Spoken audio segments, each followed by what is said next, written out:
الحمد لله رب العالمين والصلاة والسلام على سيد المرسلين وعلى آله وصحبه أجمعين ومن تبعهم بإحسان إلى يوم الدين. أعوذ بالله من الشيطان الرجيم. بسم الله الرحمن الرحيم. وعد الله الذين آمنوا منكم وعملوا الصالحات ليستخلفنهم في الأرض كما استخلف الذين من قبلهم وليمكنن لهم دينهم الذي ارتضى لهم ولا يبدلنهم من بعد خوفهم امنا يعبدونني لا يشركون بي شيئا ومن كفر بعد ذلك فاولئك هم الفاسقون. محترم بزرگوں اور بھائیوں،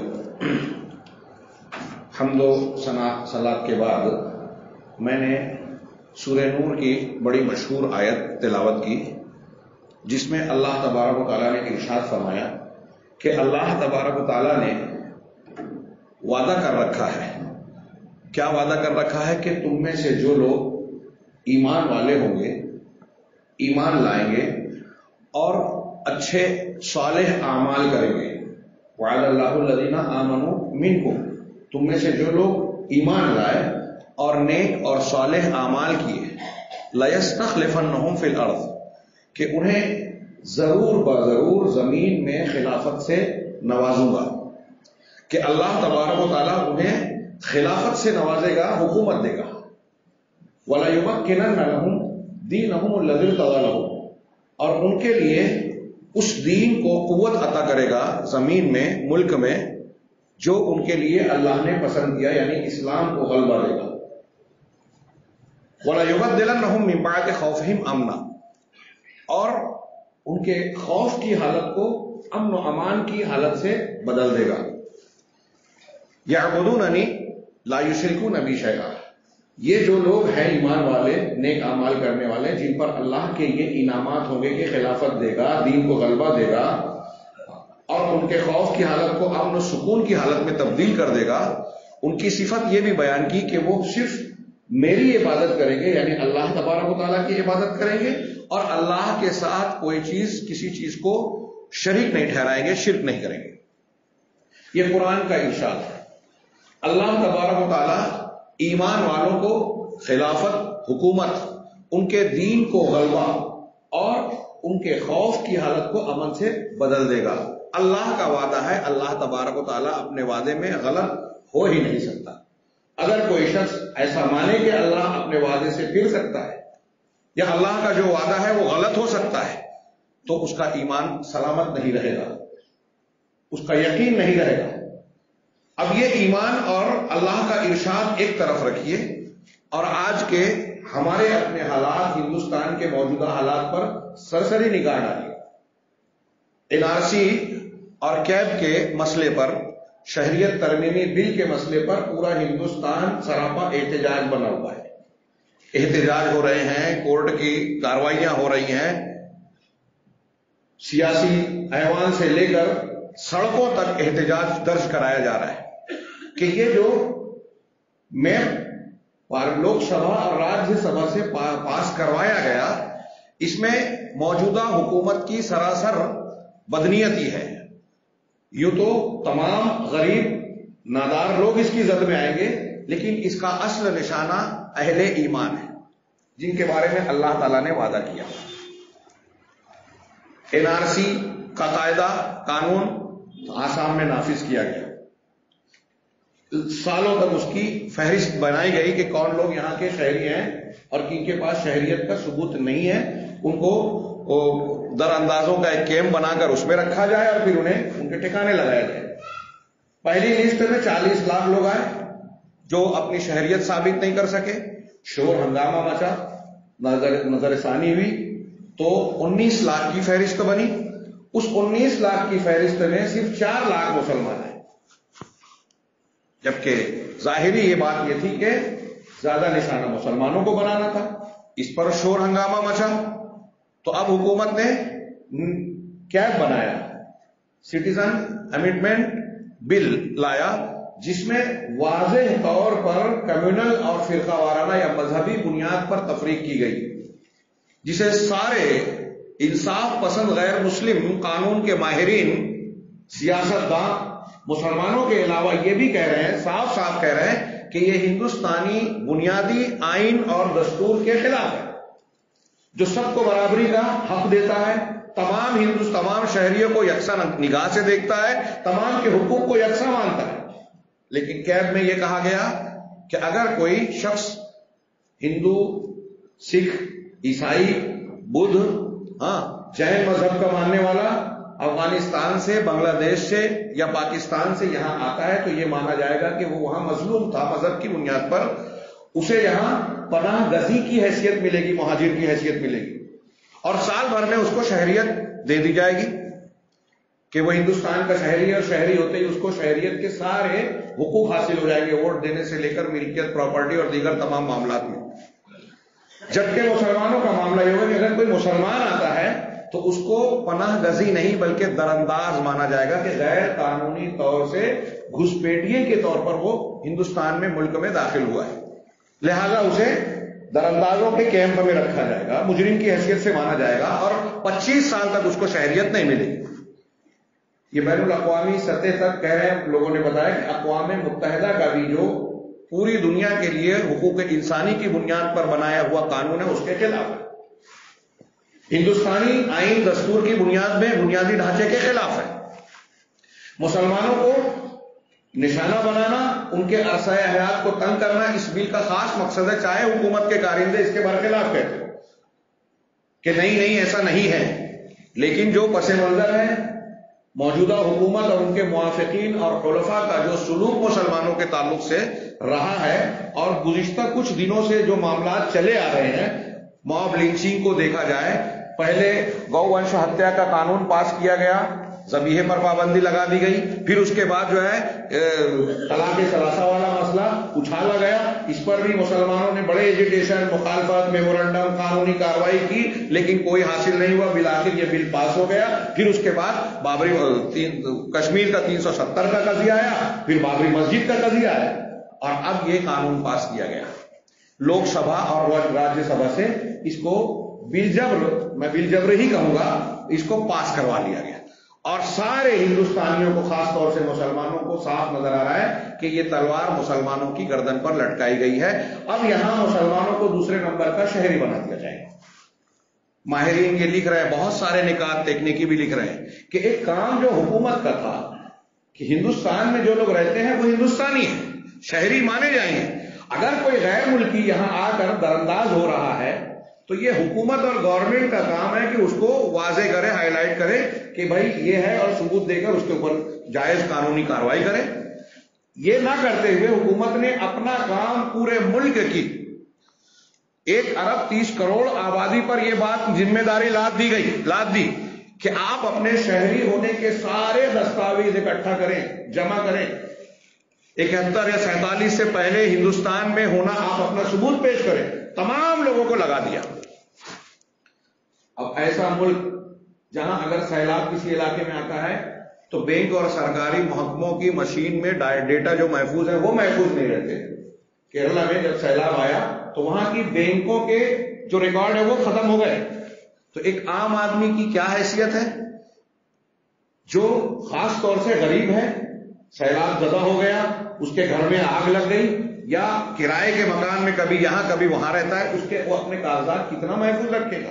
اور ہندوستانی معاملات میں ہم دیکھتے ہیں بڑے بڑے آفیسرز یہ بات کہتے ہیں کہ جب ہم کاغذات بناتے ہیں تو ہمارے 2-3 کاغذات کے ناموں کا فرق ہوتا ہے، اسپیلنگ مسٹیک ہوتی ہے۔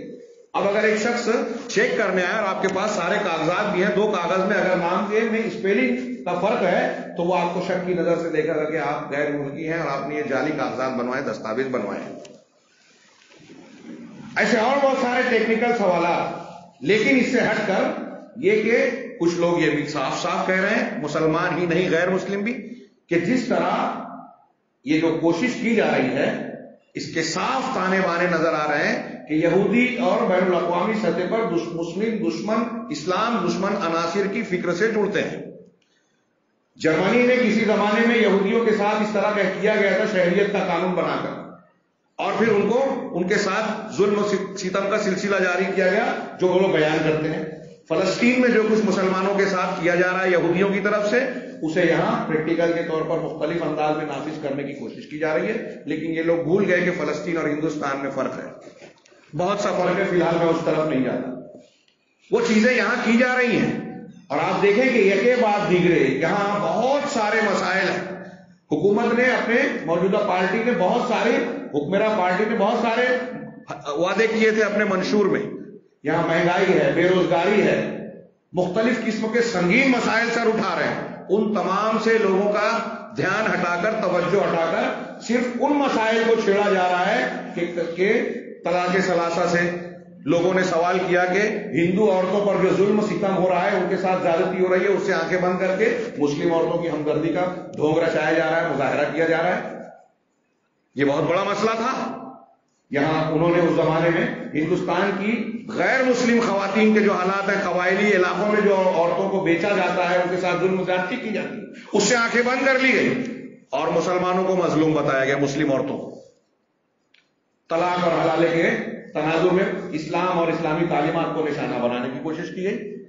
یہ مختلف درجات سے گزر کے جب NRC اور میپ کا کیٹ کا مسئلہ آیا، کیٹ کا جو ابھی موجودہ موضوع بحث بنا ہوا ہے، پورے ہندوستان میں احتجاج ہو رہا ہے. ایک طرف ملک کا احتجاج ہو رہا ہے، اس سلسلے کے جو معاملات اخبارات میں اور مختلف اندیشوں کی شکل میں بیان کیے جا رہے ہیں، یہ تو طے ہے کہ اس کا نشانہ نیت کو کہاں تک عمل ہو پائے گا، آگے اس کے کیا مسائل ہوں گے یا کس رخ پر معاملہ جائے گا، لیکن اس کا نشانہ مسلمان ہے. کہ آپ اپنی شہریت ثابت کیجئے، ہندوستانی ہونا ثابت کیجئے. وہ مسلمان جنہوں نے اس ہندوستان کی تعمیر و ترقی میں اور خاص طور سے انگریزی سامراج سے آزادی دلانے میں، ہمارے یہاں کچھ لوگ یہ بیان دیتے ہیں کہ غیر مسلموں کے شانہ بشانہ مسلمانوں نے بھی حصہ نبھایا. یہ جملہ صحیح نہیں ہے تاریخی اعتبار سے، حقیقی اعتبار سے. صحیح جملہ یہ ہے کہ مسلمانوں نے اس میدان میں قیادت کی. ہراول دستہ مسلمانوں کا تھا، سب سے آگے مسلمان تھے انگریزوں سے لڑنے میں اور سب سے زیادہ قربانی دی. یہ میں کوئی ہوائی بات نہیں کہہ رہا ہوں، گورنمنٹ کے ریکارڈ بھی یہ کہیں گے. وہابی ٹرائل کے نام سے آج بھی گورنمنٹ ریکارڈ میں 5 بڑے بڑے مقدمات کا معاملہ موجود ہے اور چھوٹے چھوٹے مقدمات بے شمار ہیں.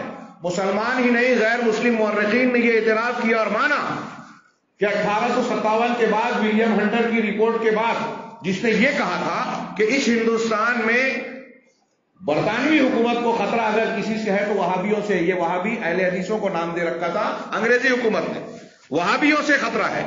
اور اس کے بعد وہابیوں پر ظلم ستم کے جو پہاڑ توڑے گئے، ان کے ساتھ جو سلوک کیا گیا، وہ آن ریکارڈ ہے. خود ڈاکٹر تارا چند ایک غیر مسلم کہتا ہے کہ 5 لاکھ وہابیوں کو قتل کیا گیا، شہید کیا گیا. ان کے پراپرٹیز اور جائیداد کو ضبط کیا گیا، قرق کیا گیا. مدارس کو ان کے گھروں کو منہدم کیا گیا. کالے پانی میں صرف یہی لوگ آباد کیے گئے. آج ہمارے یہاں بہت سارے لوگ یہ کہہ رہے ہیں کہ وطن کی مٹی میں خون ہمارا ہی آپ کو ملے گا، اس کی بو ہر جگہ آئے گی. بالکل صحیح بات ہے، دوسروں کا کم آئے گا. دوسرے لوگوں نے اس جنگ میں مسلمانوں کے بہت بعد میں حصہ لیا، 50 سال تک. 1857 سے پہلے کا 50 سال آپ دیکھیے. جنگ آزادی کا آغاز لوگ 1857 کا میرٹھ کے واقعے کے بعد جو بغاوت پھوٹی انگریزوں کے خلاف، وہاں سے مانتے ہیں. لیکن اس سے پہلے مجاہدین سید احمد اور شاہ اسماعیل کا قافلہ 50 سال تقریباً کم و بیش انگریزوں کے دانت کھٹے کر رہا تھا. سب سے زیادہ اور سب سے مولانا غلام رسول مہر کا جملہ میں اکثر دہراتا ہوں تقریروں میں کہ اس ہندوستان کے مسلمان اور خاص طور سے کتاب و سنت کے ماننے والوں نے جتنا خون بہایا ہے ملک کی تعمیر، ترقی اور اس کو آزاد کرانے کے لیے، استقلال وطن کے لیے، دوسروں نے اتنا پسینہ نہیں بہایا. کوئی مبالغہ نہیں ہے میرے بھائیوں. اور جن لوگوں نے آج یہ دستور بنایا ہے، یہ لوگ واٹس ایپ پہ لکھ رہے ہیں، مضامین میں آ رہا ہے، ان کا گروہ جو حقیقت میں تقسیم ہند کی فکر میں شامل تھے، مذہب کی بنیاد پر، 2 قومی نظریے کی بنیاد پر، یہ انگریزوں کی مخبری کر رہے تھے. ہاں، کچھ سیاسی لیڈران نے ان کے لیے لفظ استعمال کیا کہ ان کے طلبے چاٹ رہے تھے، اور یہ بالکل صحیح بات ہے. ان کا کوئی یوگدان، پارلیمنٹ میں بعض ممبران نے یہ بات کہی ہے کہ RSS کا اور ان لوگوں کا کوئی یوگدان، حصے داری نہیں ہے ملک کی آزادی میں، کوئی قربانی نہیں. اور وہ ملک میں سب سے زیادہ پیش رہ کر قربانیاں دینے والوں سے یہ ثبوت مانگ رہے ہیں کہ آپ اپنا شہری ہونا ثابت کیجیے، اور نہیں ہو رہا ہے تو آپ کو قانون کی دائرے میں رکھا جائے گا، آپ کا گھر چھین لیا جائے گا، پراپرٹی سے بے دخل کر دیا جائے گا، ووٹ دینے کا حق چھین لیا جائے گا، اور آپ کو پناہ گزی کیمپوں میں ڈال دیا جائے گا۔ اور ہو سکتا ہے کہ کل میانمار کے جو لوگ، برما کے جو لوگ آج وہاں برما میں رہتے ہوئے ان کو نکالا جا رہا ہے کہ تم برمی نہیں ہو، شہریت نہیں رکھتے، اور جس طرح فلسطینیوں کو فلسطین سے بے دخل کیا گیا، کل ہندوستان سے بہت سارے ہندوستانی مسلمانوں کو شہر سے بے دخل کیا جائے گا۔ اس نزاکت کو بہت سارے انصاف پسند غیر مسلم نے سمجھا۔ شمال مشرقی ریاستوں میں جیسے ہی یہ قانون پاس ہوا، ہندوستان جل اٹھا۔ وہاں ایک دوسرا مسئلہ بھی ہے کہ اگر افغانستان، پاکستان، بنگلہ دیش کے ہندو، سکھ، دوسرے مذہب کے لوگ یہاں آ کے شہریت لیں گے تو ہماری شناخت مجروح ہو جائے گی، ہم اقلیت میں آ جائیں گے، ہماری تہذیب، زبان، کلچر یہ مجروح ہو جائے گا، یہ محفوظ نہیں رہے گا۔ اس لیے ان کی مخالفت کا ایک پہلو وہ بھی بن گیا۔ یہ میں نے مسئلہ بتایا۔ اس مسئلے کے تناظر میں اب ہمارے یہاں سوال یہ اٹھتا ہے، یا لوگ اٹھا رہے ہیں، اب سوال پوچھ رہے ہیں فون کر کے تحریروں میں کہ علماء کرام اس سلسلے میں کیا رہنمائی کرتے ہیں، فلاں اور فلاں کا موقف کیا ہے۔ مساجد سے، مدارس سے لوگ نکلیں اور مختلف یونیورسٹیوں میں طلباء کا اور دوسروں کا جو احتجاج جاری ہے، اس کے ساتھ ساتھ ہمارے یہاں یہ سوال شدت اختیار کرتا جا رہا ہے۔ بعض تنظیم جمعیت العلماء جو نیم سیاسی اور نیم دینی ہے، وہ لوگ بھی میدان میں ہیں۔ اب ہمارے یہاں جب ایک ماحول بنتا ہے تو اب لوگوں کا ایک ہندوستان میں ایک ٹرینڈ چلا ہے کہ کوئی مسئلہ آیا تو ہر جماعت کا ہر ٹکڑا جو ہے وہ اپنے پلیٹر پیٹ پہ بیان دیتا ہے، اخبار میں بیان دیتا ہے، پریس ریلیز دیتا ہے کہ ہمارا یہ موقف ہے۔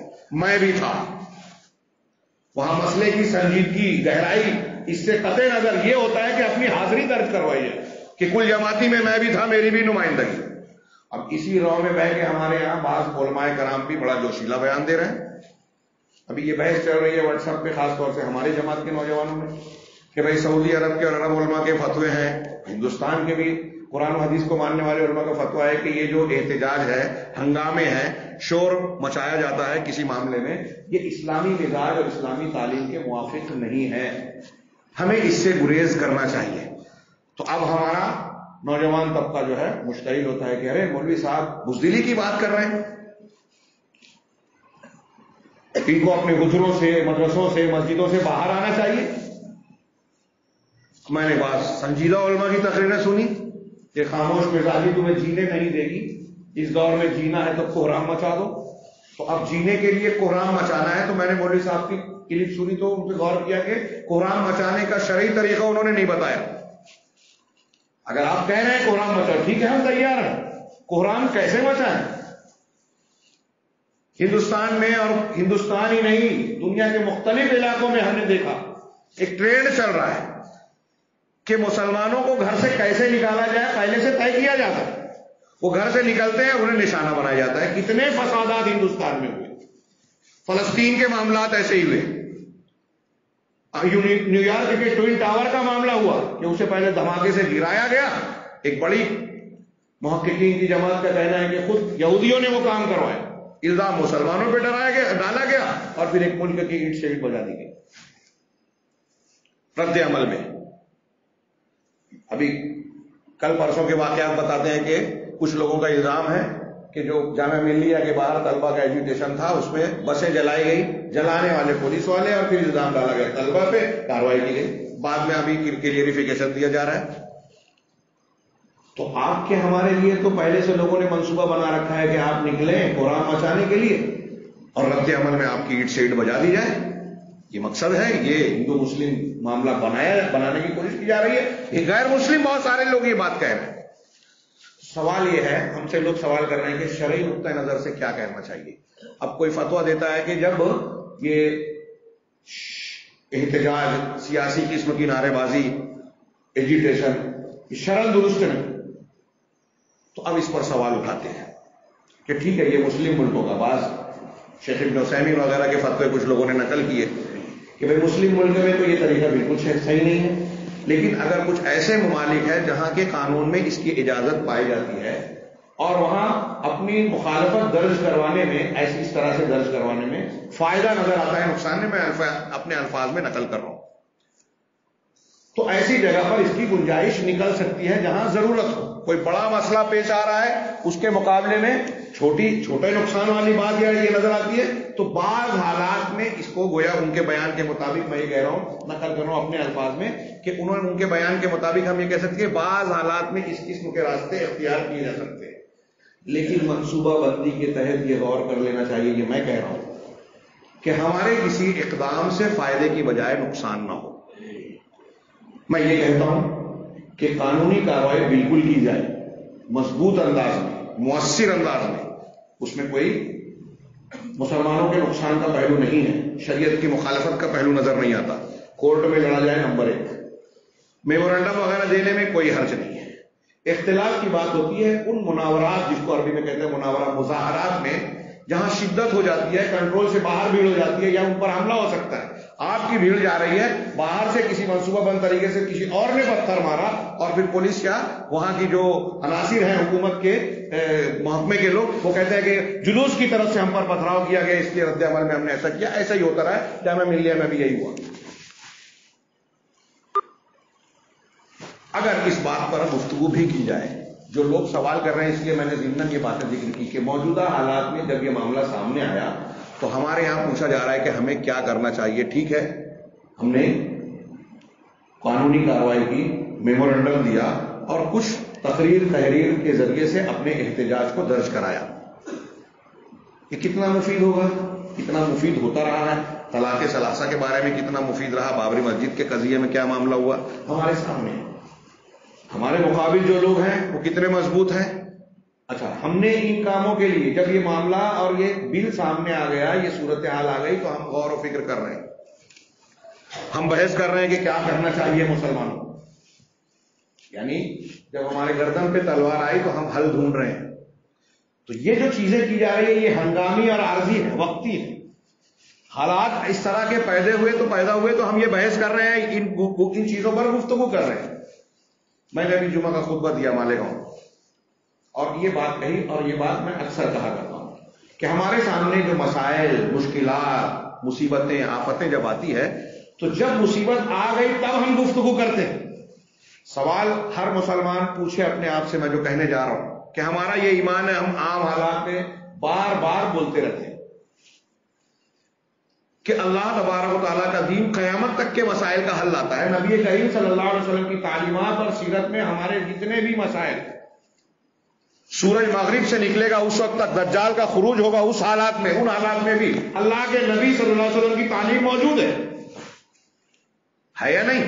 پوچھ رہا ہوں آپ سے, ہم مانتے ہیں نا. تو ان مصیبتوں اور ان حالات کے لیے اللہ کے رسول صلی اللہ علیہ وسلم کی تعلیمات کیا ہے؟ تو میں یہ بات کہتا ہوں, ہنگامی بات ہم کہہ رہے ہیں. یہاں جب ہم ناکامیابی کا شکار ہوتے ہیں, ذلت و خاری سے دوچار ہوتے ہیں, تو ہر شخص, یہ ذلت والی یا پست قوموں کی ایک علامت ہے, ہر شخص دوسرے پر الزام ڈالتا ہے. پڑھا لکھا طبقہ بولے گا مسلمان جاہل ہے, جاہل طبقہ بولے گا ہمارے پیشوا ایسے ہیں, کچھ لوگ بولیں گے علماء رہنمائی نہیں کرتے, کچھ لوگ کسی کو الزام دیں گے, علماء کہیں گے کہ ہماری بات کوئی سنتا ہی نہیں ہے, مانتا ہی نہیں ہے. اور یہ واقعی صحیح ہے. ہماری بات کیا, اللہ اور رسول کی بات ماننے کے لیے تیار نہیں ہے لوگ.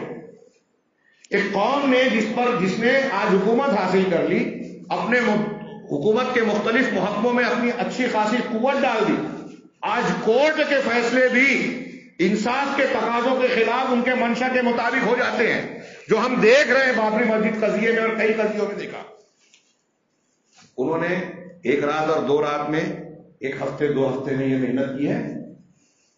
باطل نے 100 سال سے محنت کی, تنظیم بنائی, تربیت دی, لوگوں کا ذہن سازی کی, اپنی فکر کے مطابق اسکولیں اور کالج کھول کے بچوں کو تیار کیا, ان کو مختلف محکموں میں ڈالا. ہندوستان کے جو با اثر محکمے ہیں, کلیدی عہدے ہیں, وہاں اپنے آدمیوں کو بٹھایا. آج انہیں عوامی سطح پر مخالفت کی کوئی فکر نظر نہیں آتی, اس لیے کہ پتا ہے کہ الیکشن کمیشن آفیسر, ان کے ذریعے سے ہم آسانی سے الیکشن جیت جائیں گے, مشینیں ہمارے قبضے میں ہیں. ملک کو دکھائی دے رہا ہے کہ ساری چیزیں ان کی دستہ, یہ ان کو 2-4 دن میں مل گیا. میں اپنی بات کو, یہ میرا سلسلہ کلام یار اب تک مانوی رب کٹا نہیں ہے, میں کہنا یہ چاہتا ہوں کہ ہماری کیا محنت ہے، منصوبہ بندی ہے، ہم نے کتنے دن سے محنت کی. جب ہمارے گھر کے دروازے پر مصیبت آتی ہے تب ہم جاگتے ہیں اور یہ کہتے ہیں کہ علماء کرام رہنمائی نہیں کرتے. قرآن حدیث کی باتیں علماء کرام سال بھر بتاتے ہیں. کون ماننے کے لیے تیار ہے؟ کون مانتا ہے؟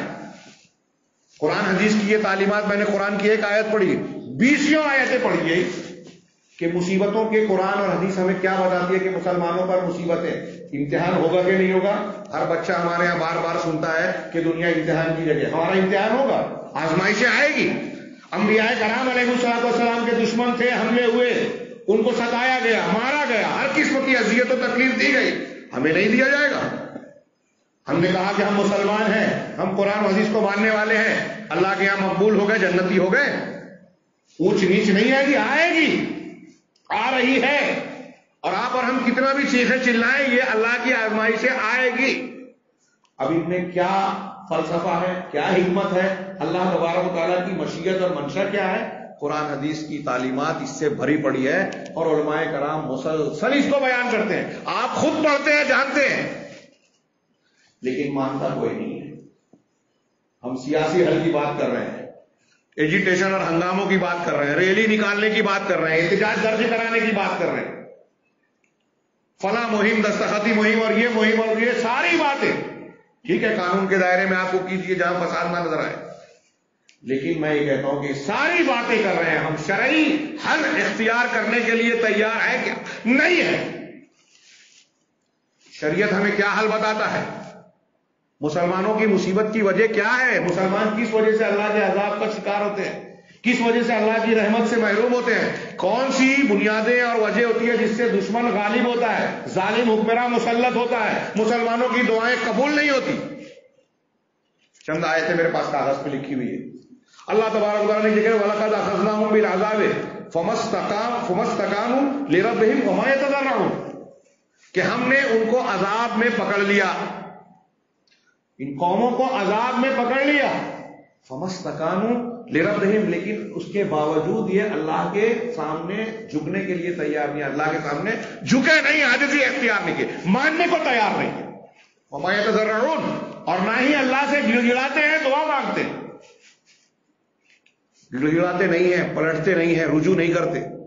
یہ قرآن کہہ رہا ہے، میں نہیں کہہ رہا ہوں. ایرا گہرا نتھو خیرا کوئی مفتی مولوی نہیں کہہ رہا ہے، قرآن کہہ رہا ہے. ہم نے عذاب میں گرفتار کیا، اور یہ عذاب، یہ NRC قید جس کا خوف اور اندیشہ، میں نے ابھی جو آیت پڑھی کہ اللہ تعالیٰ کہہ رہا ہے کہ تمہارے ان کے خوف کی حالت کو امن سے بدل دے گا. کب؟ ایمان اور عمل صالح ہوگا. تو آج مسلمان دہشت زدہ ہے، پورا ملک کا مسلمان دہشت زدہ ہے. تو ہمارے اس خوف اور دہشت کی حالت کو امن میں بدلنے کا قرآن نے نسخہ کیا بتایا، وہ ہم ماننے کے لیے تیار نہیں. قرآن کی کتنی آیتیں ہیں، قوم عاد، قوم ثمود، قوم فرعون، آل فرعون اور دوسری قوم شعیب پر عذاب آیا، ان کا ذکر قرآن میں جگہ جگہ ہے. سورہ عنکبوت میں ان کا تذکرہ کرنے کے بعد اللہ تبارک و تعالیٰ نے فرمایا فَكُلًّا أَخَذْنَا بِذَنبِهِ جتنی قومیں کو ہم نے ہلاک کیا سب کو ان کے گناہ کے بدلے میں پکڑ لیا ہم. منہم فمنہم من ارسلنا علیہ حاصبا ان میں سے کچھ ایسے ہیں جن پر ہم نے طوفان بھیجا، ایسی تیز ہوائیں جس میں کنکر اور دھول مٹی تھی، اس سے ہلاک کر دیا. ومنہم من اخذتہ الصیحہ کچھ قومیں ایسی ہیں جن کو چیخ نے پکڑ لیا، چیخ آئی اور آندھے منہ پڑ کر موت کا شکار ہو گئے. ومنہم من خسفنا بہ الارض کچھ ایسے ہیں جن کو ہم نے زمین میں دھسا دیا. ومنہم من اغرقنا کچھ ایسے ہیں جن کو ہم نے غرقاب کر دیا، پانی میں ڈبو دیا. قوم فرعون، قوم نوح کا معاملہ یہی ہوا. وما كان الله ليظلمهم اللہ ایسا نہیں ہے کہ ان پر ظلم کرے، ولكن الناس انفسهم يظلمون لوگ خود اپنے آپ پر ظلم کرتے ہیں. اگر ایک کانٹا بھی چبھتا ہے تو ایک ایمان والے کو یہ یقین ہونا چاہیے کہ یہ اللہ کی مشیت اور فیصلے کے بغیر کانٹا نہیں چبھتا. درخت کا ایک پتا ٹوٹ کے گرتا ہے بغیر مشیت کے نہیں.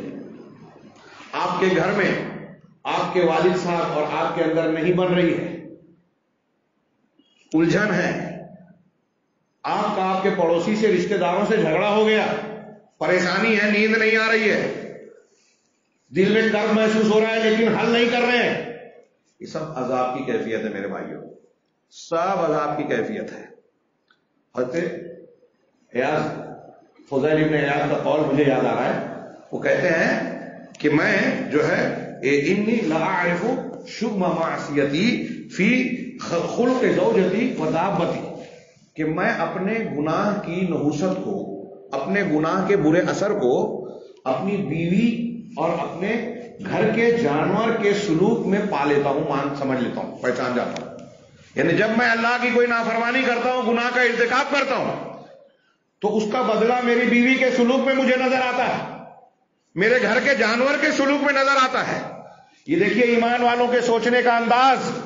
اب اگر NRC کی اور فلاں کی ہم پر تلوار لٹک رہی ہے، اس سے بڑے بڑے مصیبتیں آ رہی ہے، طلاق ثلاثہ اور فلاں معاملے میں ہمارے ساتھ زیادتی کی جا رہی ہے، تو ہم یہ کیوں نہیں سوچتے کہ یہ اللہ تبارک و تعالیٰ کی جانب سے عذاب کی شکل ہے؟ اللہ تبارک و تعالیٰ نے قرآن میں فرمایا وَكَذَلِكَ نُوَلِّي بَعْضَ الظَّالِمِينَ بَعْضًا بِمَا كَانُوا يَكْسِبُونَ، ایسے ہی ہم بعض ظالموں کو بعض پر مسلط کرتے ہیں ان کے کرتوتوں کی وجہ سے، کرتوتوں کی وجہ سے ہم کرتے ہیں ایسا۔ اب مثال کے طور پہ میں اختصار کے ساتھ سمجھاؤں کہ آپ کے ماتحت کوئی ہے، آپ کی بیوی ہے، آپ کے بچے ہیں، آپ کے یہاں کوئی نوکر ہے، آپ کا کوئی کمزور پڑوسی ہے، آپ اس کے اوپر ظلم کر رہے ہیں، اس کا حق مار رہے ہیں، مزدور کو مزدوری نہیں دے رہے ٹھیک سے، بیوی کے ساتھ بدسلوکی کر رہے ہیں، پڑوسی کا حق مار لیا، بہن کا حصہ مار لیا وراثت میں، بیٹی کو اس کا حق صحیح نہیں دیا، کوئی بھی ظلم کیا آپ نے، قرآن کہہ رہا ہے کہ جب آپ ظلم کریں گے اپنے سے نیچے والے پر تو اللہ تبارک و تعالیٰ آپ کے اوپر آپ سے بڑا ظالم مقرر کرے گا۔ اور مفسرین نے کہا کہ وہ جو ظالم اللہ مقرر کرے گا وہ تم پر اس سے زیادہ ظلم کرے گا جو تم اپنے سے نیچے والوں پر کر رہے ہو، اس سے زیادہ۔ اگر تم اپنے سے نیچے والوں کا حق دو گے تو تمہارے اوپر والا تمہارا حق دے گا، ان کے ساتھ اچھا سلوک کرو گے تو اوپر والا اچھا سلوک کرے گا، ان کے ساتھ زیادتی کرو گے تو اوپر والا زیادتی کرے گا، ان کے ساتھ حقوق مارو گے تو تم سے زیادہ حق وہ مارے گا تمہارا۔ یہ قرآن کی آیت اور اس کی تفسیر میں نے ہلکی سی بیان کی، مختصر سی۔ یہ مضمون آپ قرآن میں جا بجا پائیں گے۔ اولا یرون انہم یفتنون فی کل عام مرۃ او مرتین، کیا یہ نہیں دیکھتے کہ ہر سال میں 1 یا 2 مرتبہ آزمائے جاتے ہیں، فتنے میں ڈالے جاتے ہیں، بیماریاں ہیں، پریشانیاں ہیں، مصیبتیں ہیں، دشمن ہیں، ان کے فتنے میں ڈالے جاتے ہیں، عذاب میں مبتلا ہوتے ہیں، ثم لا یتوبون ولا هم یذکرون۔ ان مصیبتوں کا علاج قرآن کیا بتا رہا ہے کہ ہمیں کیا کرنا چاہیے، کہ توبہ کرنا چاہیے، نصیحت لینی چاہیے، لیکن اللہ کہہ رہا ہے کہ یہ بندے جو ہیں اس کے باوجود نہ توبہ کرتے ہیں اور نہ ہی اللہ کی نصیحت حاصل کرتے ہیں۔ اب ہم جب یہ باتیں کہتے ہیں، علماء کرام یہ باتیں کہتے ہیں، قرآن کی آیتیں اور اس معنی کی بہت ساری حدیثیں پیش کرتے ہیں، تو آدمی سوال کرتا ہے ارے اس میں کہاں حل ہے؟ اب اس میں ان کو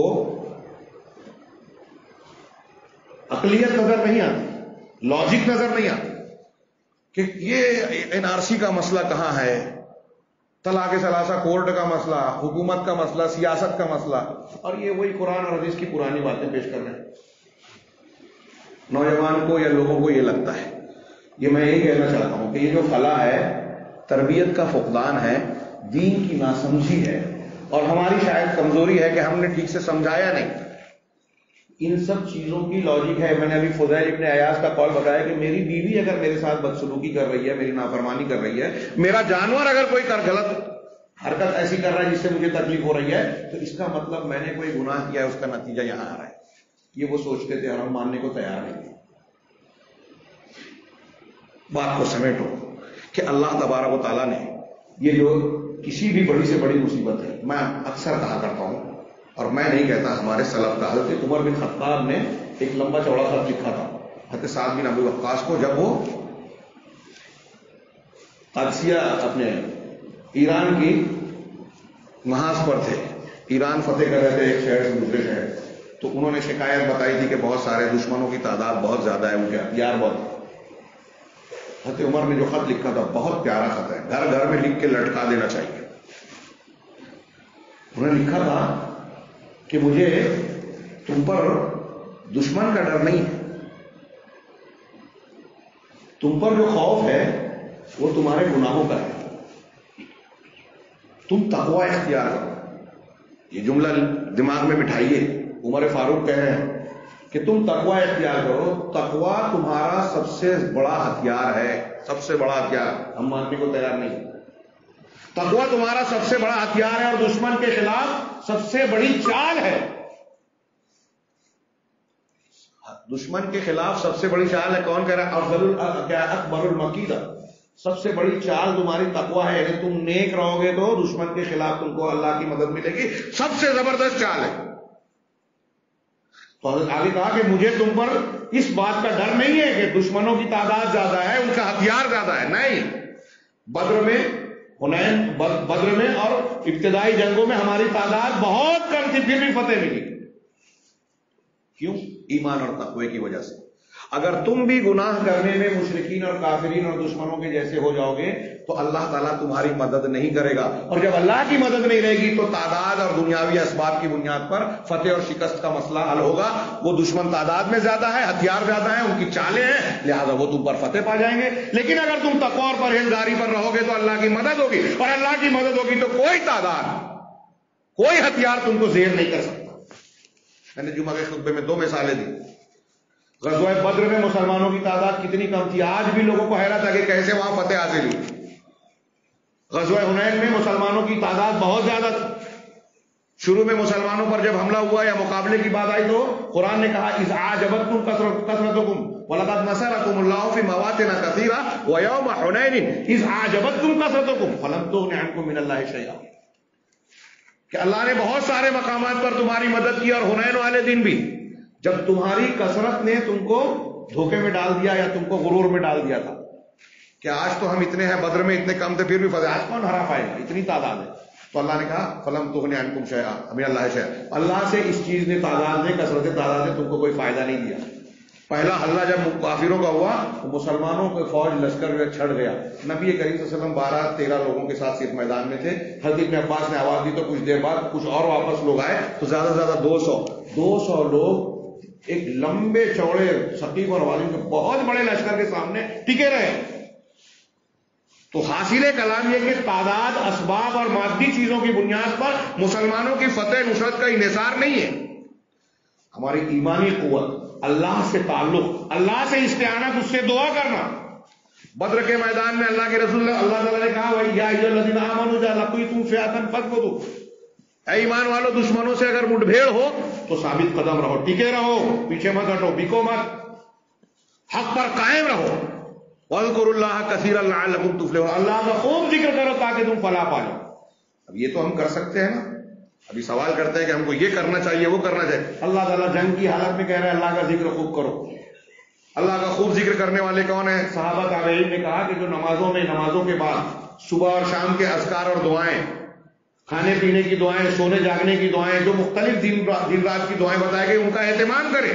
ان کے معنی اور مطلب کو سمجھ کر اگر پڑھے گا اللہ کے حضور قلب ایمان کی تجدید ہوگی، قوت آئے گی، صبر آئے گا، اللہ پر بھروسہ ہوگا، اللہ کی مدد ہوگی، شیطان دور بھاگے گا، دشمن سے محفوظ بنائے گا اللہ تعالیٰ. تمہارے دل کا تقوی، اللہ پر توکل مضبوط ہوگا، اللہ سے امید کا مضبوط ہوگی. 100 سے زیادہ فائدے اللہ کے ذکر کے.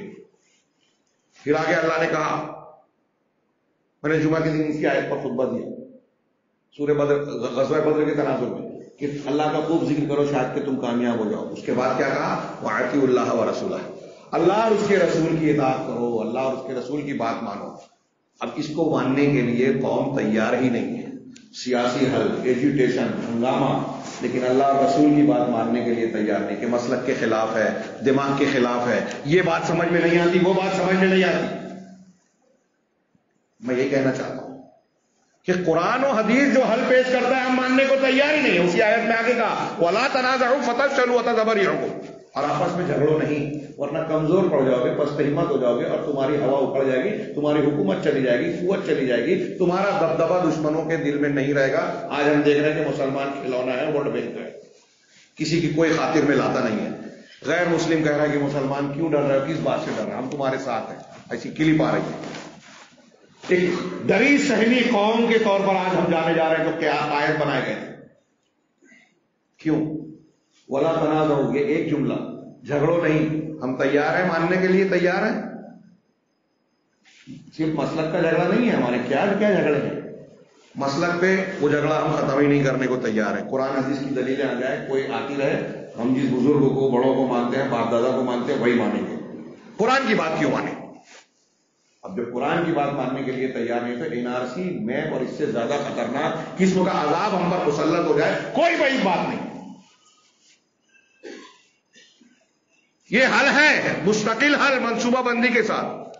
اب ہم لڑ رہے ہیں مسلک کی بنیاد پر، لڑ رہے ہیں برادری کی بنیاد پر، لڑ رہے ہیں حصے بکرے میں، لڑ رہے ہیں فلاں اور فلاں مسئلے پر جو انتہائی چھوٹا ہے ہمارے اصل مقصد کے مقابلے میں، ہماری دعوت کے مقابلے میں، ہماری پیدائش کے مقصد اور اللہ تبارک و تعالیٰ نے جو مقاصد اور دین ہم کو دیا اس کے مقابلے میں اس کی کوئی حیثیت نہیں. لیکن ہماری دنیا وہی بنی ہوئی ہے، میرا معاملہ. اللہ اور اس کے رسول کی بات کو ہم ظاہر تو کرتے ہیں کہ مان رہے ہیں، ماننے کو تیار نہیں ہے. میں اپنی بات کو سمیٹ کر جو آیت میں نے شروع میں پڑھی تھی اس کے تناظر میں صرف یہ کہنا چاہتا ہوں کہ اس ایک آیت پر غور کر لیں. اگر ہم چاہتے ہیں کہ اپنا مسئلہ حل ہو تو اس ایک آیت میں قرآن نے حل بتایا ہے، اور ایسی 20 آیتیں ہیں. رسول اللہ صلی اللہ علیہ وسلم کی سیرت طیبہ میں آپ واقع ہجرت دیکھیے، بدر کی جنگ دیکھیے، فتح مکہ دیکھیے، آپ کو اپنے مسائل کا حل ہر جگہ نظر آئے گا. اللہ نے فرمایا کہ اللہ کا وعدہ ہے تم میں سے ان لوگوں کے لیے جو ایمان لائے اور اعمال صالحہ کیا. کیا وعدہ کیا؟ کہ تم کو زمین میں خلافت دے گا. اللہ کا وعدہ ہے زمین میں خلافت دے گا. اور آج ہم اس بات کا دفاع کرنے پر مجبور ہیں کہ اپنی شہریت کا ثابت کرنے اور اس کو جو گھیرا جا رہا ہے کہ کل بہت سارے مسلمان ہمارے درمیان کے اس پریشانی میں مبتلا ہو جائیں کہ وہ ثابت ہی نہ کر پائیں کہ ہم ہندوستانی ہیں. اللہ تعالیٰ کہہ رہا ہے کہ حکومت ملے گی اور یہاں تو شہریت ہی ختم ہو رہی ہے، حکومت تو دور کی بات. کس بنیاد پر یہ شرط رکھی؟ یہ اللہ کا وعدہ ایسے ہی نہیں ہے. جس وقت یہ قرآن کی آیتیں نازل ہوئی تھی سورہ نور کی، مسلمان اور صحابہ کرام مدینہ میں بہت کمزور تھے، اور یہ وعدہ کرنے کے بعد اللہ کے نبی صلی اللہ علیہ وسلم کی زندگی میں فتوحات کا سلسلہ آگے بڑھا. پھر آپ کی وفات کے بعد خلفائے راشدین کے دور میں دنیا نے دیکھا حیرت انگیز طور پر انتہائی کم مدت میں مسلمانوں کا علاقہ دنیا کے 1/3 سے زیادہ حصے پر آباد ہو گیا. ایشیا، افریقہ، یورپ کے کچھ علاقے، افریقہ کے بہت سارے علاقے جس میں مصر اور دوسرے کئی ممالک شامل ہیں، قبرص اور کہاں مسلمانوں کی فتوحات ہوئی. قبرص پہ سے مجھے حضرت جبیر اور حضرت ابو دردہ کا واقعہ یاد آیا. حضرت ابو دردہ صحابی رسول ہے، قبرص فتح ہوا، مسلمان سب سمیٹ رہے ہیں فتح حاصل کی، تو یہ رونے لگے. یہ حضرت ابو دردہ ایک کنارے ہو کر رو رہے تھے. حضرت جبیر بن نفیر تابعی ہیں، انہوں نے دیکھا، ان کے پاس گئے، کہا کہ ابو دردہ یہ کیا بات ہے؟ ایک ایسے دن میں جبکہ اللہ نے مسلمانوں کو عزت بخشی، فتح دی، آپ رو رہے ہیں؟ کہا تمہارا برا ہو اے جبیر، یہ جو قوم تھی نا جس سے ہم نے فتح حاصل کی، اس کو اللہ تعالیٰ نے حکومت دی تھی، قوت عطا فرمائی تھی، لیکن اللہ کی نظر میں اس کی کوئی حیثیت نہیں ہے جب انہوں نے معصیت اور گناہ کا راستہ اختیار کیا. گناہوں کی وجہ سے اللہ نے ان کی حکومت چھین لی. آج ان کی حالت تم دیکھ رہے ہو، کس وجہ سے یہ اس حالت کو پہنچے؟ گناہوں کی وجہ سے، سرکشی کی وجہ سے، اللہ کی مخالفت کی وجہ سے.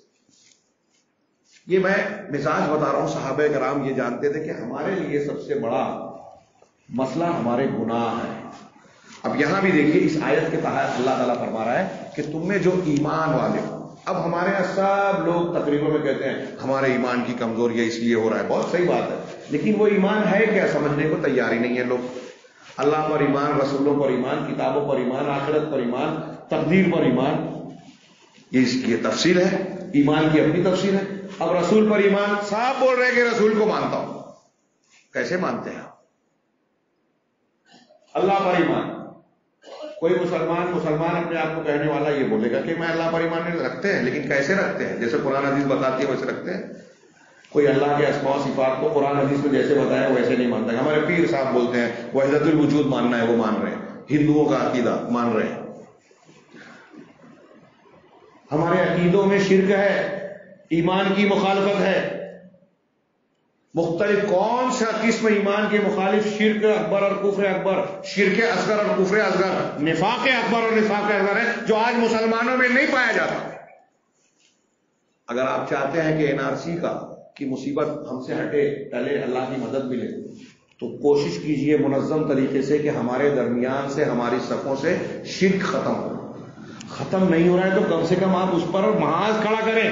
جیسے آپ اپنے گھر کے لیے، اپنے حصے کے لیے، اپنے ذاتی معاملہ مسائل اور مفادات کے لیے لڑتے ہیں، کاروبار کے لیے فکر مند رہتے ہیں، اپنے بچوں کی 25-30 سال کی زندگی کی مستقبل کے لیے بہت فکر کرتے ہیں.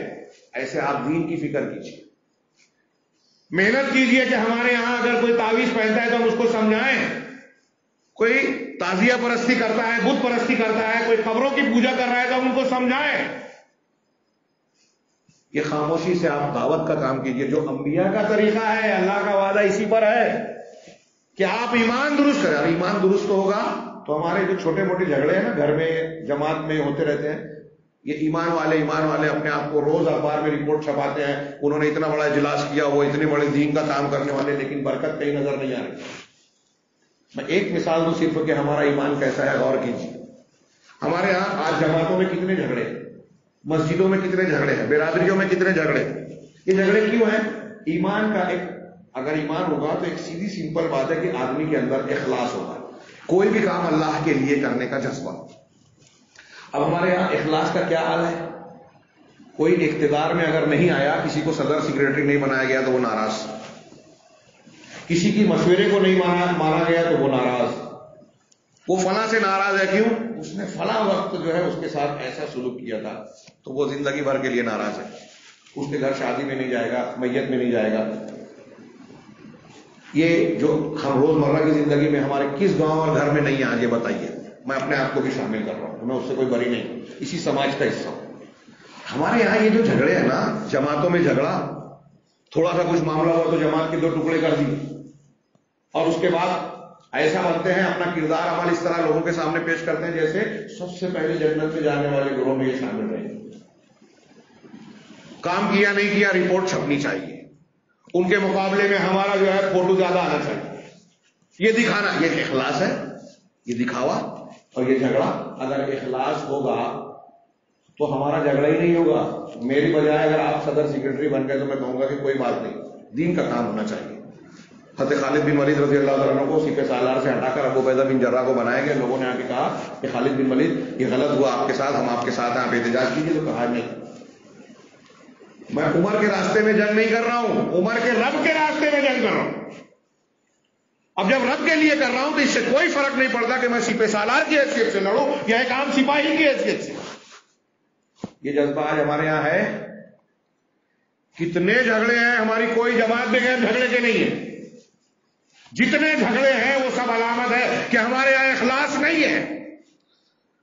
اللہ کے لیے جس سے اختلاف ہوتا ہے اس کی کردار کشی کرنا, اس کے چھپے ہوئے حق کو بیان کرنا کامن بات ہے, عام بات ہے. کوئی ماننے کے لیے تیار بھی نہیں ہے. برائی کر کے بھی سب حق پر ہے. اگر آپ اس کو بولیں گے یہ غلط کر رہے ہیں, نہیں اس کی ضرورت تھی. دین کا وہی کام ہے. جتنی محنت وہ اپنے مخالف کو رد کرنے میں آج ہمارے مسلمان لگاتے ہیں, ایک آدمی صدر بنا, سیٹھ صاحب اور ان کے جو رفقا ہیں ماننے والے ہیں, اس کی خدمت کرنے کے لیے جتنی, اس کو خوش کرنے کے لیے جتنی محنت کرتے ہیں, واٹس ایپ پہ جتنے پیغامات ڈالتے ہیں, اگر اللہ کے دین کی خدمت کرنے کے لیے غیر مسلموں تک اپنے اچھے اخلاق کے ذریعے دین کی تعلیمات پہنچانے کے لیے اتنی محنت کرتے تو ہمارے خلاف یہ نفرتیں کم ہو چکی ہوتی. لیکن ہم تو نفرت بڑھانے والا کام خود کر رہے ہیں, اللہ کے عذاب کو دعوت دے رہے ہیں. اگر ایمان ہوگا, میں کہنا یہ چاہتا ہوں, ایمان ہوگا تو اخلاص ہوگا. اخلاص ہوگا تو ہمارے یہ چھوٹے موٹے معاملات میں جھگڑے ختم ہو جائیں گے. ہماری اور آپ کی نظر اس پر ہوگی کہ ٹھیک ہے فلاں سے غلطی بھی نا, کوئی بات نہیں, مجھے آخرت میں اجر چاہیے, میں اس کو معاف کرتا ہوں. اللہ سے اجر چاہیے, میرا نام نہ ہو چلے گا, عہدہ نہ ملے چلے گا, فوٹو نہ چھپے کوئی بات نہیں, اجر چاہیے اللہ سے. میں دین کے لیے کام کر رہا ہوں, اجر و ثواب کے لیے کر رہا ہوں. یہ اخلاص کب آئے گا؟ جب ایمان صحیح ہوگا. بہادری کب آئے گی؟ جب ایمان اللہ پہ بھروسہ ہوگا. ایمان کب ہوگا؟ جب کوئی قسم کا شرک نہ ہو. اور میں عرض کر رہا ہوں کہ آج مسلمانوں میں آپ شرک جا بجا پائیں, دین کا جھنڈا اٹھائے ہوئے ہیں, امت کی خدمت کر رہے ہیں, خوف و خطرے کا اظہار کر رہے ہیں, لیکن اپنا محاسبہ کر کے ان وجوہات کو اپنے سے دور کرنے کے لیے کوئی بھی تیار نہیں ہے جن کی وجہ سے اللہ عذاب دیتا ہے. ایمان, اللہ کا وعدہ ہے کہ ایمان ہوگا تو اللہ مدد کرے گا, حکومت دے گا, تمکنت دے گا, خوف کو امن میں بدل دے گا.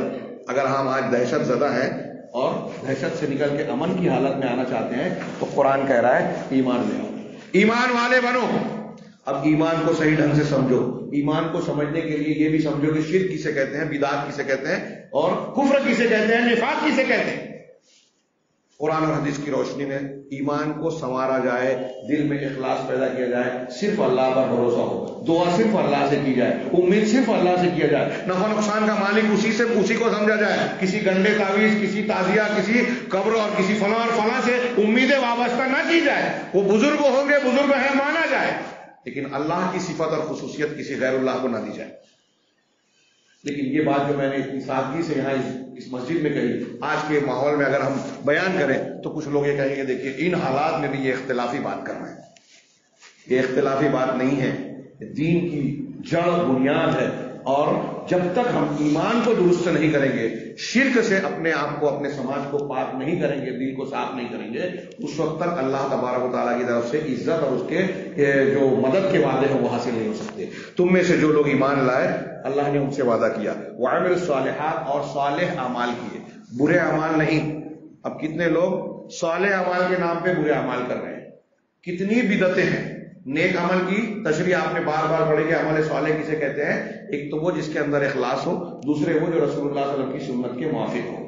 اب کتنی بدعتیں, ہر مہینے کی بدعت ہے, نئے نئے تہوار ہیں, نئے نئے اعمال ہیں, کتنی بدعتیں ہیں. جو دعائیں اللہ کے رسول سے ثابت ہیں, ان دعاؤں کو ہم نے پھیر بدل دیا, اس میں کہیں اضافہ کر دیا, کہیں گھٹا دیا, کہیں رسول کی دعا کو چھوڑ کے دوسری دعا, کہیں پھونک جھاڑ کے نام پہ جو ہمارے یہاں دکانیں چل رہی ہیں جس میں شرکیہ کلمات, خلاف سنت کلمات, خلاف سنت دعائیں, گنڈا تعویذ, جادو ٹونا, نہ جانے کیا کیا, جس کو قرآن و حدیث نے کفر کہا, شرک کہا, بدعت کہا, وہ ہم اختیار کیے ہوئے ہیں. کتنی بدعات آج ہمارے یہاں رائج ہے. جتنی بدعت ہے وہ سب اللہ کے رسول کی مخالفت ہے. اور اللہ کے رسول صلی اللہ علیہ وسلم کی ایک حدیث میں ایک ٹکڑا صرف کو یاد رکھیے, مستد احمد کی, جس کو علامہ البانی نے صحیح کہا ہے, وَجُعِلَ الذِّلَّةُ وَالصَّغَارُ عَلَىٰ مَنْ خَالَفَ أَمْرِي. یہ ایک جملہ لے جائیں گے اللہ کے نبی صلی اللہ علیہ وسلم کا, اور مسلمانوں کے یہ سارے معاملات پر اس کو فٹ کیجئے کہ جو شخص میرے یعنی اللہ کے رسول کے حکم کی مخالفت کرے گا, اس پر ذلت اور پستی, بے عزتی متعین کر دی گئی ہے. یعنی اگر اللہ کے رسول نے ہم کو اور آپ کو بتا دیا, قیامت تک کے لوگوں کو بتایا کہ اگر ہم رسول اللہ صلی اللہ علیہ وسلم کے احکامات کی, سنتوں کی مخالفت کریں گے تو ہم پر ذلت اور خواری ڈال دی جائے گی. اب بتائیے کہ ہمارے سماج میں کتنے لوگ سودی لین دین کر رہے ہیں, حرام پیسہ کما رہے ہیں, جھوٹ اور دھوکہ دہی کے ذریعے سے روپیہ پیسہ کما رہے ہیں, دوسروں کا حق مار رہے ہیں, حصہ مار رہے ہیں. اب وہ حرام ہے کہ نہیں ہے؟ اب جب ہم حرام روپیہ, حرام پیسہ کھا پی رہے ہیں اور NRC اور کیب وغیرہ کے سلسلے میں رو رہے ہیں اور اللہ کی مدد مانگ رہے ہیں, تو دعا کیسے قبول ہو؟ قرآن حدیث نے صاف کہا کہ اگر کوئی شخص جو ہے مسافر ہو, پراگندہ حال ہو, جس کی دعا اللہ قبول کرتا ہے, ہاتھ اٹھاتا ہے, کہتا ہے رب رب رب, پروردگار پروردگار پروردگار, یہ کہنے سے بھی دعا قبول ہوتی ہے. لیکن اس کا کھانا حرام ہے, اس کی غذا حرام ہے, اس کا لباس حرام ہے, تو انا یستجاب لہ, صحیح مسلم کی حدیث میں, اس کی دعا کیسے قبول کی جائے گی؟ اب حرام کام کر رہے ہیں اور چلا رہے ہیں کہ NRC کی تلوار لٹک رہی ہے, یہ ہو رہا ہے, دعا قبول نہیں ہو رہی. رشتے کاٹ رہے ہیں, اللہ کے رسول نے کہا جو رشتہ کاٹتا ہے اس کی دعا قبول نہیں ہوتی. برائیاں ہو رہی ہیں, نیکیاں کا حکم دینا, برائیوں سے روکنا ہمارا فرض ہے. جس سماج میں برائیاں ہوں اور روکنے سے لوگ رک جائیں, برائیوں سے نہ روکے, وہاں اللہ کا عذاب آتا ہے. قرآن حدیث کہتی ہے کہ دعا بھی کرو گے تو دعا قبول نہیں ہوگی. یہ سب ہمارے مسائل کی بنیاد نہیں ہے کیا؟ میں یہ عرض کرنا چاہتا ہوں کہ مسلمانوں کو چاہیے کہ لمبی منصوبہ بندی کریں. یہ جو ابھی آ گیا اور ہم 2-4 دن میڈیٹیشن کر رہے ہیں, 2-4 دن ہنگامہ آرائی کر رہے ہیں, یہ نہیں. چلیے ٹھیک ہے, عارضی طور سے اگر اس کی ضرورت محسوس ہوتی ہے تو محفوظ انداز میں یہ اختیار کیا جائے. لیکن میں یہاں ایک چیز ضرور کہنا چاہتا ہوں کہ منصوبہ بندی اور اتحاد و اتفاق جمعیت کے ساتھ اور جماعت کے ساتھ ہونا چاہیے. بزرگوں, بڑوں, اہل رائے, علماء کے بغیر جو لوگ کام کرتے ہیں, ہمارے نوجوانوں کو اب بول دیا جائے کہ کوہرام مچا دو, نوجوان کیسے کوہرام مچائیں گے؟ ابھی آپ کے یہاں ایک چھوٹا سا حادثہ ہوا تھا, اس کا رد عمل آج تک کیا ہو رہا ہے آپ غور کیجیے. مسلمانوں کی تعداد, آبادی, غور کرنا چاہیے, دور تک سوچنا چاہیے کہ ہم ایک کارروائی کرنے جا رہے ہیں تو رد عمل میں پورے ملک میں کیا کیا ہو سکتا ہے. کہیں آبادی کم ہے, تھوڑے سے لوگ ہیں مسلمان, ان پر وہ رد عمل جھیل پائیں گے کہ نہیں, ان کے ساتھ کیا معاملات ہوں گے, یہ چیزیں سامنے رکھیں. ان چیزوں کے سامنے رکھنے کے بعد اجتماعی فیصلہ اب ہمارا نوجوان چاہتا ہے کہ ہم اٹھ کر فوراً جو ہے لڑائی بڑائی کی بات کرنے لگیں، جذباتیت، اشتعال کی باتیں، جبکہ اس سے کبھی کوئی مسئلہ نہ حل ہوا ہے نہ ہوگا، بلکہ اس سے مسائل سنگین ہوتے اور ہوتے رہے، اس کا بار بار تجربہ ہوا، لیکن وہ ماننے کے لیے تیار نہیں ہے۔ تو پہلی بنیاد، اور یہ قرآن حدیث بھی کہتی ہے، دوسرے لوگوں نے اس کو اختیار کیا ہے کہ ایمان عمل صالح، اور اسی میں یہ بات آئے گی کہ جب آپ کے اندر ایمان عمل صالح ہوگا تو تقویٰ ہوگا، اجتماعیت ہوگی، ایک دوسرے کی عزت اور احترام ہوگا، اور جب یہ ماحول ہوگا تو اللہ کی برکت اور ساتھ ہوگا۔ کوئی بھی کام مشورے سے کیا جائے، جیسا کہ قرآن حدیث کی تعلیم ہے، بڑوں کے بتائے بغیر کوئی اقدام نہ کیا جائے۔ آپ کو کیس کرنا ہے، آپ کو ایجیٹیشن کرنا ہے، آپ کو احتجاج کرنا ہے، تو بڑے اور مسلمانوں کی جمعیت یہ پورے طریقے سے غور کرے کہ اس کے نتائج رد عمل کیا کیا ہو سکتے ہیں اور ہم کہاں تک جا سکتے ہیں۔ یہ تو ہوا عارضی اور ابھی موجودہ دور کا مسئلہ۔ اس کے بعد جو میں یہ عرض کرنا چاہتا ہوں کہ ہماری مصیبتوں کا مستقل حل یہ ہے کہ ہم شریعت کو اپنی پوری زندگی میں صحیح ڈھنگ سے نافذ کریں، اپنے گناہوں سے توبہ کریں۔ گناہوں سے توبہ کرنے کی جب میں بات کر رہا ہوں تو ایک جملہ یہ اچھی طرح دماغ میں رکھیے، NRC کا مسئلہ ہو یا دوسرا، یہ حل نہیں ہو سکتا جب تک ہم اس پر عمل کی کوشش، نیت اور عزم و عمل نہ کریں، چاہے کامیاب پورے طریقے سے نہ ہو، لیکن کوشش کریں۔ وہ یہ کہ ہم اپنے گناہوں سے سچی توبہ کریں۔ بہت سی دلیلیں قرآن حدیث کی پیش کی جا سکتی ہے کہ اللہ تعالیٰ جو مصیبت اور پریشانی میں ڈالتا ہے، بے عزتی میں ڈالتا ہے، اگر آپ گناہ سے توبہ کریں گے تو وہ اللہ تعالیٰ اس برے حالات کو بدل دے گا۔ نیکی کے ذریعے جب آپ نیکی کریں گے، توبہ کریں گے، تو اللہ کی رحمت آئے گی، بارش آئے گی، اولاد ملے گی، برکت ملے گی، دشمنوں سے حفاظت ملے گی، اور بہت ساری تقویٰ، گناہوں سے بچنے کی شکل میں آپ کو بہت سے انعامات ملیں گے۔ تو گناہوں سے بچ کر اپنے آپ کو دین کے حوالے کیا جائے، ایمان اور تقویٰ انفرادی طور سے، اور پھر اس کے بعد اجتماعی ڈھانچہ بنے۔ مسلمانوں کے اندر اجتماعیت اور جماعت کا نظام آج تقریباً نہیں، کہیں کہیں عقیدت کی بنیاد پر ہے تو وہ بھیڑ چال۔ جو اسلامی جماعت کا تصور ہے اہل حق کا، اہل حق قرآن و حدیث کے ماننے والوں کا اجتماعی ڈھانچہ بنایا جائے، اس کے بغیر ہماری طاقت نہیں ہوگی۔ طاقت نہیں ہوگی تو ہم پر اللہ کی رحمت نہیں آئے گی، اور ہم دنیا کا بھی کوئی مسئلہ حل نہیں کر پائیں گے اور آخرت کا بھی۔ اجتماعی قوت، اگر اجتماعی عزت چاہیے تو اجتماعیت ضروری ہے، ایک دوسرے کا احترام، اور کوئی بھی کام مشورے سے ہو۔ اب اس میں یہ بات کرنے کے بعد جو پہلی بات کہہ رہا تھا کہ جو جملہ آپ کو لے کے جانا ہے کہ اللہ اپنے آپ کو دین کے حوالے کرنا، ایمان اور تقویٰ ہو، گناہوں سے توبہ ہو، اور جو ہم میں سے ہر شخص جائزہ لے اپنا، اپنے گھر کا، اپنے پڑوس کا، جہاں آپ محنت کر سکتے ہیں کہ جو گناہ کا کام شریعت کی مخالفت ہو رہی ہے اس سے ہم توبہ کریں، خاموشی سے یہ کام کیجیے۔ دیکھیے ہمارا، اللہ کے اس گھر میں بول رہا ہوں کہ انشاءاللہ آپ کچھ ہی دنوں میں ضرور نتیجہ دیکھیں گے، رحمت دیکھیں گے اللہ تعالیٰ کی، اللہ اطمینان نازل کرے گا، دشمنوں کو ناکام بنائے گا۔ یہ طے ہے۔ آپ کی کوششیں تھوڑی ہوگی، بابرکت ہوگی۔ کب؟ جب آپ اللہ کی نافرمانی سے توبہ کریں گے۔ جو سودی لین دین کرتا ہے وہ سودی لین دین سے توبہ کرنے کیا کوئی تیار ہے ہمارے سماج میں؟ ایک آدمی حرام لین دین، حرام کاروبار کر رہا ہے، شراب کا بزنس کر رہا ہے، اس کو سمجھائیں۔ اب خطبے میں مولوی صاحب، آپ بولتے ہیں کہ مولوی صاحب حل نہیں بتاتے، خطبے میں بولتے ہیں سود کے خلاف، تو سودی لین دین کرنے والا ناراض ہو جاتا ہے، بینک میں نوکری کرنے والا ناراض ہو جاتا ہے۔ زنا، بدکاری، بے حیائی کے خلاف مولوی صاحب نے تقریر کی کہ اس کی وجہ سے یہ عذاب آتا ہے، تو ہمارا نوجوان طبقہ سوچتا ہے کیا بیان کر رہے ہیں، آج تو موبائل کا دور ہے، یہ سب چلتا ہے، کالج میں اندر ہم دیکھتے ہیں ادھر ادھر، تو ہم بے حیائی یا یہ ننگی تصویریں اور فلمیں نہ دیکھیں تو کام کیسے چلے گا؟ بدعت کے خلاف ہم بولے کہ بھائی عید میلاد النبی بدعت ہے، شب برات کا تہوار کے طور پہ منانا بدعت ہے، اور یہ جو ہے اجتماعی ذکر کرنا بدعت ہے، تو کہیں گے دیکھو یہ ہمارے مسلک کے خلاف ہے، مسلک کی جھگڑا نکال رہے ہیں۔ قبر پر کو پوجا پاٹ اور جو نظر ماننا، رکوع سجدے کرنا، ان سے دعائیں مانگنا، ان سے تعلق قائم کرنا، یہ شرک ہے جب بیان کیا جاتا ہے تو ایک قوم ماننے کے لیے تیار ہے۔ تو ان چیزوں کو جو ہم جانتے ہیں، مانتے ہیں کہ یہ گناہ ہے، ان کو خود مان کے، جو نہیں مانتے ان کو سمجھانے کی کوشش کریں خاموشی سے، اور ہم جن چیزوں کو کم سے کم جو چیز مانتے ہیں کہ یہ قرآن حدیث ہے اس پہ ہم عمل کرنے کی کوشش کریں۔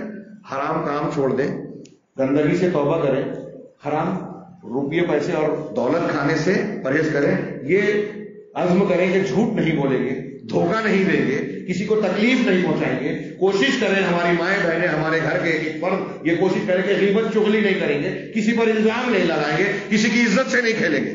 یہ چھوٹی چھوٹی باتیں جو آپ کو ہم کو نظر آ رہی ہیں نا، یہ روزمرہ کے گناہ میں جو ہم لت پت ہیں، ان سے اگر ہم توبہ کر کے اپنے آپ کو بچانے کی کوشش کریں گے تو اللہ تبارک و تعالیٰ کی حفاظت اور رحمت میں آئیں گے، اور اللہ تبارک و تعالیٰ کی حفاظت اور رحمت میں آئیں گے تو دنیا کی کوئی طاقت، وہ یہاں سے لے کے تل ابیب اور واشنگٹن تک کے لوگ مل کر ہمارے خلاف اگر سازش کریں گے تو انشاءاللہ اللہ ناکام بنائے گا اللہ تبارک و تعالیٰ۔ اور یہ جو میں عرض کر رہا ہوں، یہ وہ لوگ اگر یہاں کوئی سوال کرتا ہے اور یہ تقریر محفوظ ہو رہی ہے تو یہ پیغام پہنچائیں کہ یہ سوال کہ قرآن و حدیث کے سلسلے میں کیا حل ہے مسلمانوں کے مسائل کا، NRC اور کیب کے سلسلے میں کیا حل ہے، فلاں اور فلاں مسئلے، سارے مسائل کا حل یہی ہے کہ گناہ سے توبہ کرو، شرک، بدعت، خرافات، حرام کام، حرام خوری، جوا بازی، دوسروں کی عزت سے حقوق اللہ اور حقوق العباد کو ادا کرنے کے لیے کمر بستہ ہو جاؤ، گناہوں سے توبہ کرو، اللہ کے جناب میں گر لاؤ۔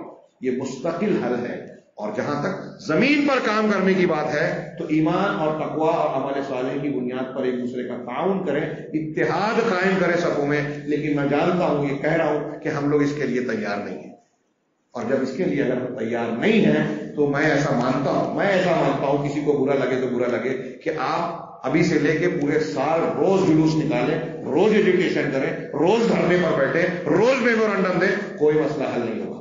اللہ تبارک و تعالیٰ سے دعا ہے کہ ہمیں اس راستے کو اختیار کرنے کی توفیق عطا فرمائے جو اللہ نے اور رسول اللہ صلی اللہ علیہ وسلم نے ہمیں مسائل کے حل کے لیے بتایا ہے، ہمیں شریعت کو صحیح طریقے سے اختیار کرنے کے لیے کی توفیق عطا فرمائے، عقیدے میں بھی، عمل میں بھی، اخلاق میں بھی ہم خود مومن، متقی، پرہیزگار بنے، گناہوں سے توبہ کرنے والے بنے، اور پھر اس تعلیم کو اختیار کر کے جب ہم سماج اور معاشرے میں اپنا کردار پیش کریں گے تو آج وہ غیر مسلم جو مسلمانوں کے تعلق سے بدگمانی کا شکار ہے، جس کے ذہن کو خراب کیا گیا ہے، جو مسلمانوں سے نفرت کر رہے ہیں، اگر ہم دینی اسلامی اخلاق کو، نبی کریم صلی اللہ علیہ وسلم کے طریقہ کار اور آپ کے کردار کو اپنی زندگی میں نافذ کریں گے تو ہمارا یہ دعویٰ ہے کہ ہمارے بہت سارے دشمن ہمارے دوست بنیں گے، بہت سارے دشمن ہم سے متاثر ہو کے یہ مانیں گے کہ ان کا مذہب تو بہت اچھا ہے، اسے قبول کرنا چاہیے۔ اللہ تبارک و تعالیٰ ہمیں خیر کی توفیق عطا فرمائے، دنیا اور آخرت کے ہر قسم کے فتنے سے محفوظ رکھے۔ آج جو مسلمانوں پر مصیبت اور امتحان کی گھڑی نظر آ رہی ہے، پروردگار اس امتحان میں کامیابی عطا فرمائے،